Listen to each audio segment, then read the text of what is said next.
तो हमारे साथ इस वक्त एम्बेसडर जमील अहमद साहब मौजूद हैं, आइए उनसे बात करते हैं। हेलो, अस्सलाम वालेकुम।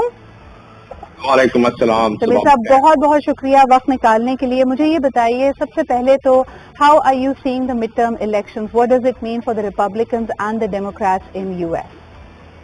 ये 1912 से लेके अब तक ये वो 4 ऐसे इलेक्शन है जिसमें कि डेमोक्रेट्स ने अच्छा परफॉर्म किया है और इसमें रिटेन कर गए हैं अपने सेनेट की सीट्स। और उस हालात में जिसमें कि अमेरिका में जनरेशन में पहली दफा इतनी ज्यादा इन्फ्लेशन हुई है और उस पर काफी क्रिटिसिज्म भी चल रही थी हुकूमत वक्त पर बाइडन एडमिनिस्ट्रेशन से, उसके बावजूद वो सीटें अपनी निकाल गए हैं और अपने उन्होंने सेनेट को रिटेन कर लिया है। सेनेट को उन्होंने 50 सीटें सेनेट में अपने, तो उस लिहाज से तो एक काफी, और उसकी वजह बहुत सारी वजूहत सामने आ रही है। एक वजह तो ये है कि जो रिपब्लिकन है खासतौर पर ट्रंप के जो स्ट्रॉन्ग फॉलोअर्स थे, उन्होंने एक्सट्रीमिज्म की तरफ ज्यादा तवज्जो दी। तो इसका मतलब ये हुआ कि अमेरिका में लोग काफी बैलेंस्ड माइंड रखने वाले ज्यादा लोग हैं। एक्सट्रीमिस्ट साइड पे जो कि चल निकला था यूनाइटेड स्टेट्स ट्रंप के जमाने में, इन वोटर्स ने ये साबित कर दिया कि अमेरिका अब भी उसमें बैलेंस्ड किस्म के माइंड रखने वाले मुतदल एम्बेसडर जमील साहब, इसकी क्या वजह बनी है? देखें, पॉलिटिक्स ऑफ फियर हमेशा मुश्किल हालात में और पनपती है और हम ये देख रहे हैं कि पूरी दुनिया इस वक्त मुश्किल में है। अमेरिका समेत हर जगह हम इकोनॉमिक मुश्किलात देख रहे हैं, मईशत की मुश्किलात देख रहे हैं, महंगाई, बेरोजगारी। तो क्या आप समझते हैं कि ये जो शिफ्ट आया है ये मॉडरेट्स का और एक बैलेंस थिंकिंग रखने वालों का, इसकी वजह क्या बनी है? What has instigated this? यानी उसमें महसूस यही होता है कि लोगों ने इन्फ्लेशन से ज्यादा इस बात को देखा कि अमेरिका का मुस्तकबिल किस मामले में ज्यादा है। अमेरिका को एक्सट्रीम राइट की तरफ ले जाएं या इस इन्फ्लेशन को बर्दाश्त कर लें। तो ये एक सामने तजिया नजर आ रहा है। लोगों ने अपने मफाद, अपने मुल्क के मफाद को देखते हुए लॉन्ग टर्म में शायद ये सोचा है कि मुल्क को एक्सट्रीमिज्म की तरफ न ले जाया जाए, क्योंकि अमेरिका जितनी हेट्रोजीनियस सोसाइटी है, अगर एक्सट्रीमिज्म की तरफ चली गई तो वहां फिर काफी ज्यादा मार काट और काफी माशरे में एक उतार चढ़ाव आ जाएगा। तो ये एक तजिया बनता है इस वक्त, तो अगर इसको तजिया किया जाए, वरना जो जिस लिहाज से इन्फ्लेशन और जिस लिहाज से पहले कुछ पोल्स हुए थे उसके मुताबिक अगर देखा जाए तो ओबामा के कोई हालात इतने सही नहीं जा रहे थे उनके जो ओपिनियन पोल्स थे। लेकिन इस दफा एक और सबसे बड़ी वजह यह है कि उस एक्सट्रीमिज्म की तरफ रिलीजन को रिपब्लिकन्स ले आए थे बीच में अबॉर्शन के हवाले से। उसमें भी तकरीबन 40% अमेरिकन हैं जिन्होंने ये कहा कि इसको, इस मामले को अपने अपने रिलीजन की हद तक रहने दिया जाए और उसको न लाया जाए इसमें पॉलिटिक्स में। जी, एक तसादुम नजर आ रहा था SDGs को और ये हालिया जो कानून साजी हुई है उसको लेकर। लेकिन एम्बेसडर जमील साहब, इसको let's bring it closer to home. हम देखते हैं कि फाइनेंशियल टाइम्स को इंटरव्यू देते हुए इमरान खान साहब ने कहा he no longer wants to blame America for any of the things, any of the developments that have happened in Pakistan. खास तौर पे अपने आप को, जो उनको नो कॉन्फिडेंस मोशन के बाद उनको उनकी हुकूमत को खत्म किया गया और हालिया जो कातिलाना हमला उन पे किया गया, उन्होंने कहा कि जी अगर मैं री इलेक्ट हुआ तो एक डिग्निफाइड रिलेशनशिप अमेरिका से चाहता हूँ। इस बयान को आप किस तनाजुर में देखते हैं? बड़ी दानाई वाली बात, और मैं समझता हूँ कि एक अच्छे या जो मेच्योरिटी की तरफ पॉलिटिशियंस बढ़ते हैं उनका यही वतीरा होना चाहिए। लेकिन इमरान खान ने जो इससे एक अपना बहुत अच्छा फॉलोइंग बनानी थी इस नैरेटिव को सामने लाके, वो फॉलोइंग भी बन गई। और अब उसके बाद बैकडोर चैनल से जो PTI ने अपने रवाबित किए अमेरिकन पॉलिटिशियंस के साथ, तो महसूस होता है। और उसके बाद जाहिर है फॉरेन ऑफिस की तरफ से जो उनके कॉन्टैक्ट्स हैं पुरानी फॉरेन ऑफिस में, या उसके अलावा जो उनके कॉन्टैक्ट हैं, जो लोग इंटरनेशनल रिलेशंस को समझते हैं, इंक्लूडिंग एस्टैब्लिशमेंट में जो इमरान खान के कॉन्टैक्ट्स हैं, उन सारों ने मुझे यकीन है कि बताया होगा कि मुल्की मफाद में नहीं है कि हम इस नैरेटिव को आगे लेके चलें, क्योंकि इस वक्त हम जिस गुमागू की सूरत हाल में है जियोपॉलिटिकल लैंडस्केप पर, अगर उसमें एक इतना बड़ा पॉलिटिशियन जिसकी बहुत ज्यादा फॉलोइंग हो, जो फॉर्मर प्राइम मिनिस्टर भी रहा हो, वो अगर इस किस्म के नैरेटिव को मजीद आगे लेके चलता रहे, तो जो इस वक्त پوری دنیا میں دو بگ پاورز کے درمیان جو ایک بہت زیادہ کمپٹیشن، جو کانفلکٹ سے بچنے کی کوشش کی جا رہی ہے، جس میں لیکن کانفلکٹ کی طرف بڑھ رہے ہیں، اس میں پاکستان کے اوپر اس ہاتھی کا پیر آ سکتا ہے. مگر جمیل صاحب یہ تو ہو گئی ایکسٹرنل آڈینس کی بات، یعنی جو پاکستان سے باہر آڈینس ہے جو نظر رکھے ہوئے ہے کہ پاکستان کی politician former and present head of state امریکہ کے بارے میں کیا سوچتے ہیں، کیا تاثر رکھتے ہیں.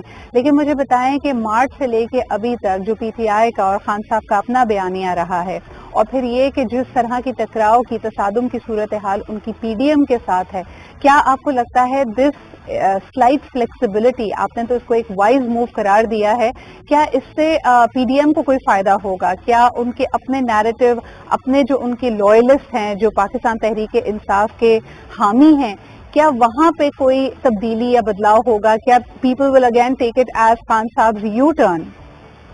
دیکھیں، مجموعی طور پر اگر دیکھا جائے تو عمران خان کے یو ٹرن ایک نہیں کافی ہوئے ہیں، اور ان کے جو اسٹرانگ سپورٹرز ہیں، جو ان کے بالکل بہت ہی زیادہ جو سپورٹرز ہیں، اور زیادہ تر یہی ہے، تو وہ ان کی صحت پہ کوئی اثر نہیں پڑتا ہے کہ عمران خان نے کون سا نیریٹو لے کے آگے چلے. ان کی صحت میں صرف یہی ہے کہ عمران خان ہے، وہ ان کا لیڈر ہے، اور اس پر بلائنڈ جو ہے فالوئنگ جاری رکھنی. یہ امریکہ کی اتنا سوئنگ بورڈز نہیں ہے. یہاں زیادہ تر ہم لوگ جو پچھلے 30-35 سالوں میں جو ہماری ذہن سازی کی گئی ہے، تو ہم اس ذہن سازی کے تحت بس ایک ذہن بنا لیتے ہیں، کیونکہ ہمارا بہت زیادہ دائرہ وسیع تو نہیں ہے مطالعے. جمیل صاحب آپ ہمارے ساتھ لائن پہ ہی رہے گا. ایک اور انٹرنیشنل خبر ہے جو میں نے آپ کے ساتھ کور کرنی ہے، لیکن اس وقت پاکستان تحریک انصاف کے علی زیدی صاحب ہمارے ساتھ لائن پہ موجود ہیں. السلام علیکم Ali, thank you very much for making time this morning. ہم یہاں پہ بات کر رہے ہیں خان صاحب کے حالیہ اسٹیٹمنٹ جو انہوں نے فائنینشیل ٹائمز کو دیا، and he said he no longer بلیمز U S. یہ بڑی اسٹیٹمنٹ قرار دی جا رہی ہے. از دس اے یو ٹرن فرام خان صاحب earlier statement? I don't think کہ انہوں نے یہ کہا ہے کہ he doesn't blame. I think he said that انہوں نے یہ کہا ہے کہ it is behind me. اور انہوں نے یہ بھی کہا ہے کہ instead of blaming US، اصل میں ایشو تو لوکل ہے ہمارا. صحیح. یعنی کہ باہر والا تو جو بھی ہوگا وہ اپنے ایڈوانٹیج میں ہی ڈیسیزن لیتا ہے نا. ہمارے والے بھی وہ صرف علی زیدی صاحب یہی بات تو 6 ماہ سے ہو رہی تھی جب آپ کا نو کانفیڈنس موشن پاس ہوا اور اس حکومت، اس رجیم کو ختم کیا گیا خان صاحب کی، تو تب سے خان صاحب نے کہا کہ یہ بیرونی طاقتیں چاہ رہی ہیں، لیکن اس وقت بھی ووٹ دینے والے پارلیمنٹیرینز تو پاکستانی ہی تھے نا سارے. دیکھیں، بیرونی طاقتیں تو چاہ رہی ہیں، اس میں تو کوئی ڈاؤٹ نہیں ہے، نہ کہ کوشچن مارک ہے. جی. لیکن لوکل بکے تو لوکل لوگ ہیں نا. دیکھیں 3 چیزیں تھیں نا، لیٹس بی کلیئر. 3 points: مداخلت، دھمکی اور سازش. صحیح. ٹھیک ہو گیا. Interference, threat and conspiracy. اب انٹرفیئرنس، مداخلت یعنی کہ بلیٹنٹ انٹرفیئرنس تو خود این ایس سی کی منٹس پہ لکھا ہوا ہے، دونوں ہمارے اندر بھی اور ان کے اندر بھی. این ایس سی نے وہ منٹس کو اپروو کیا اور ڈیمارچ کیا 10 اپریل کو. ٹھیک ہو گیا جی. اب آ جائیں دھمکی اس نے خود ایکسپٹ کی ہے، فلور آف دا ہاؤس کھڑے ہو کے یہ دھمکی بھی تھی. اب رہ گئی سازش تو اندر سے ہوتی ہے. دھوکہ دشمن تھوڑی دیتا ہے، دشمن تو حملہ کرتا ہے، دھوکہ تو اپنے دیتے ہیں. تو سازش تو اندر سے ہوتی ہے.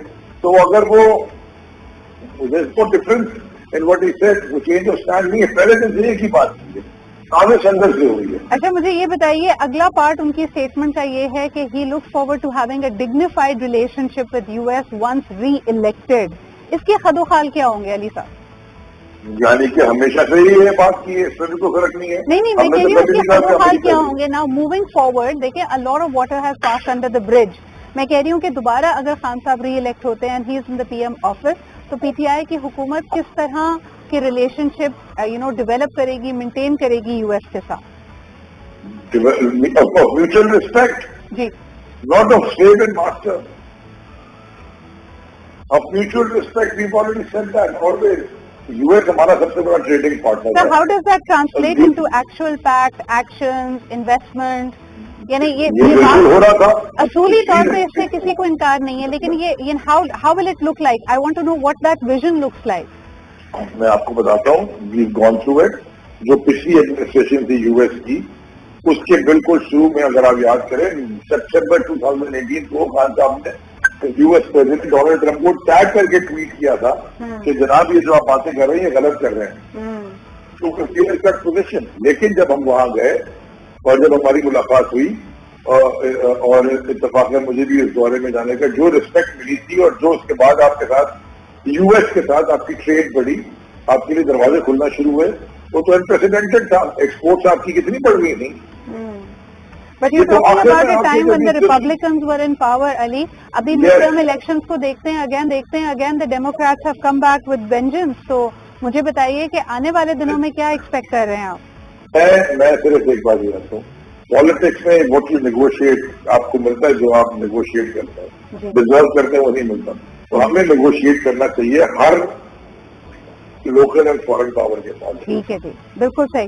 बहुत बहुत शुक्रिया अली जैदी साहब हमारे साथ मौजूद थे। लेकिन एक मुल्क की जो अपनी पॉलिटिकल पावर्स होती हैं, जो उनका अपना गवर्नमेंट सेटअप होता है, that becomes really important. Jamil साहब, आखिरी सवाल आपसे करना चाहूंगी। Another big international news yesterday हमने देखा in the peaceful city of Istanbul yesterday there was a suicide bomber attack, जिसमें अभी तक की इत्तलात के मुताबिक 6 अफराद जाँ बहक हुए हैं और तकरीबन 81 जख्मी हैं। ऐसा कोई वाकया हाल ही में नहीं देखा गया। ये किस तरफ इशारा कर रहा है? We were very happy that the world is now getting into the post terrorism world. ये क्या हुआ है आपके मुताबिक? ये बात उसी चीज की गमाज़ी है जिस तरह के जनरल जिया ने हमारे इस कौम को जो जहन साजी की थी, खासतौर पर सोवियट्स के खिलाफ जब उनको लॉन्च करना था, उसी लिहाज से हमारे मोहतरम ज़ाहिर टर्की से हमारे बड़े अच्छे मरासिम हैं। लेकिन टर्की के जो पॉलिटिकल लैंडस्केप बाद में हुआ उसमें मजहब का बहुत ज्यादा ठीक है होना भी चाहिए, लेकिन इस हद तक नहीं कि लोग एक्सट्रीमिज्म की तरफ चले जाएं। और उसमें एक्सट्रीमिज्म का एक अंसर टर्की में भी थोड़ा आया है। और उसके साथ साथ अभी देखें कि आगे तफ्तीश क्या कहती है। वहाँ टर्की में जो बाकी अपोजिशन पार्टीज हैं वो भी काफी स्ट्रांग है, लेकिन इसमें ज्यादा जो अंसर नजर यही आ रहा है कि जो पिछले 5-8 साल में जहन साजी की जा रही थी वहाँ, तो उस लिहाज से हमारे वाला सीन जब हम कर रहे थे शुरू में जनरल जिया के जमाने में, तो उस किस्म का रुख नजर आ रहा है जिसका शाखसाना आपने देखा।